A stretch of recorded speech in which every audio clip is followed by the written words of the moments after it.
This week we're going to talk about attribution theory and self-serving bias.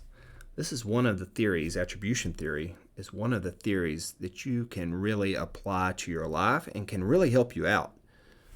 I've seen it have a huge influence when people make this shift from external locus of control and internal locus of control. The second day of the week, we're going to get into self-serving bias.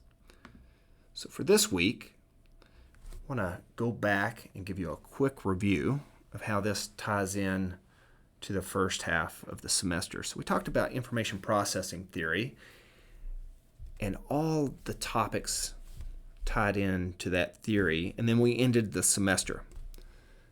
Then last week, we talked about Bandura's social learning theory and the mediational process and how it was heavily influenced by information processing theory, except Bandura added on motivation. And in that terminology of motivation, it talked about reward and reinforcement. So the second day of the week, we talked about reinforcement, the different types of reinforcement, and how they were connected to the behaviorist models of conditioning and classical conditioning, operant conditioning, really popular models that I wanted to cover in this class because it is a huge component of learning. This week, we're going to take Warner's attribution theory, one of the most popular models of attribution theory, and look at it in terms of performance. How can you use this to increase your performance in college? How can this influence your performance through life, career, you name it? This is one of the theories that I've used the most in my life.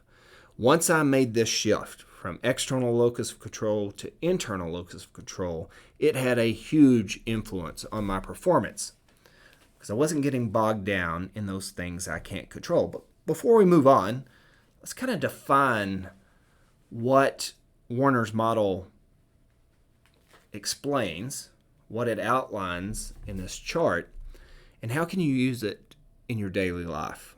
And I always like to give you common sense approaches to these theories, or common sense explanations.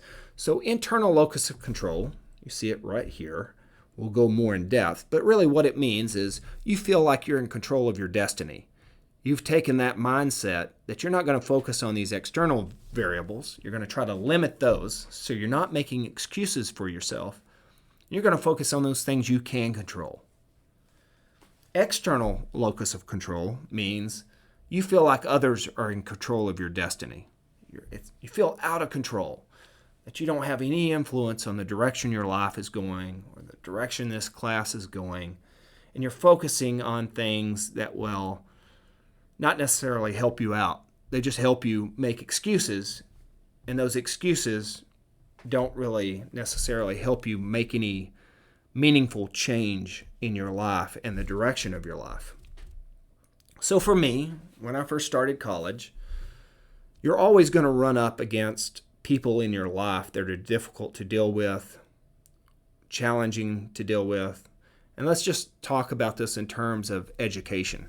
And this also applies to career and just family members, anything in your life. But let's define it based on the classes that you're in right now in your future education. You're going to run up against a brick wall of a professor, meaning y'all just are not matching up in the way that they teach, in the way that you learn. Maybe even your personalities are drastically different. And if you have an internal locus of control, you can take control of your destiny within that class. If you start making excuses for yourself, and here's a common one that I hear, and I used to do it myself, and I've heard it from my daughters as well. If you start saying, oh, that teacher hates me, or they're a terrible teacher, or they just don't know how to teach, this is a super difficult subject, yeah, I've got a great teacher, but it's just too difficult for me. That is external locus of control. You're giving up control of your destiny because you're making excuses based on task difficulty. You can't do anything. Now that external locus of control is a relatively stable trait, right? The stability is there. It's not going to vary much, but you can't do a lot about it.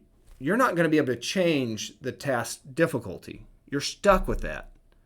And if you focus on it too much, all you're going to find yourself doing is making excuses for why you're not putting forth the effort, not using your natural ability. That's internal locus of control.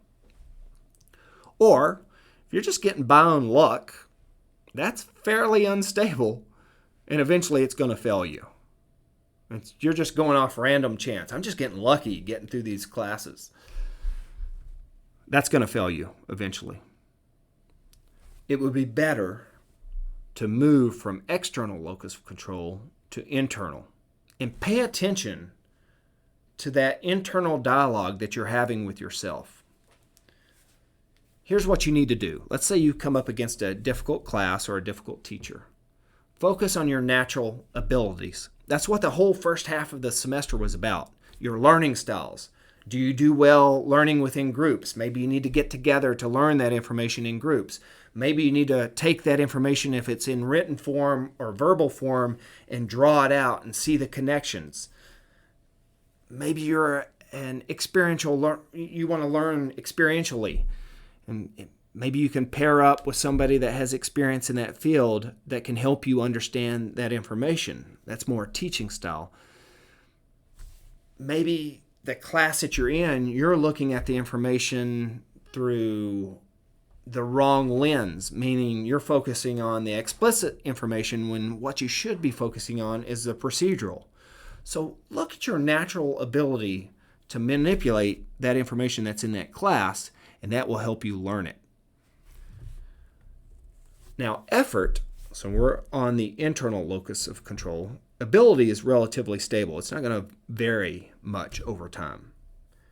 Effort, however, is influenced by your motivation, what we talked about last week.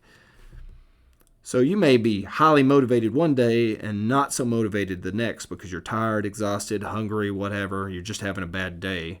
Effort fluctuates. It's a fairly unstable trait, but it is up to you on how much effort you're going to put into something. So you need to find your motivation and try to be consistent across the board when you study that information. So let me give you an example of how internal locus of control was used in my life and how I've used it to my benefit to improve my performance. Anytime I come up against a difficult task, let's say it's a difficult class, that's just going to motivate me to put more effort into it. I'm like, okay, this is a difficult class. I'm going to use my natural abilities to learn this information, and I'm going to put forth a lot of effort. So I always use the example of my cousin. My cousin has a photographic memory, but did not use that natural ability going to college. He actually flunked out of college. He has the ability to learn new information. He just didn't put forth the effort. Since he didn't put forth the effort, he ended up failing. Me, on the other hand, I don't have those abilities that he has. I mean, I do have my own, but not to the level that my cousin has. He could look at a page one time and tell you everything that's on it.